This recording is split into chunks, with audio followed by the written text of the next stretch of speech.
нұр шашқан жас ұрпақтың ұғымына, тікелей әсер еткен ғұмырына айналды ата заңым мызғымайтын тәуелсіз мемлекеттің тұғырына.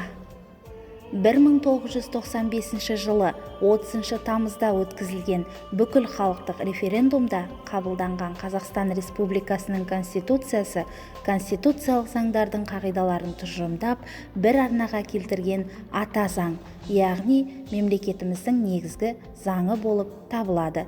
Ол кіріспеден және 9 бөлімнен 98 баптан тұрады.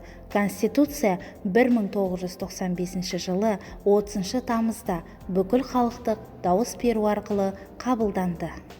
Еліміздің өскелең ұрпағын тәрбиелеуде үлес қосып жүрген біз, Атырау қаласы нөмірі 27-ші Исатай Тайманов атындағы орта мектеп ұстаздары, еліміздің әр азаматының бостандығы мен ата заңымыздың 26 жылдығымен отандастарымызды шын жүректен құттықтай отырып, әр шаңыраққа құт береке, ырыс пен ынтымақ тілейміз. Ел іргесі аман, келешегіміз кемел, тәуелсіздігіміз тұғырлы, егемендігіміз еңселі болсын.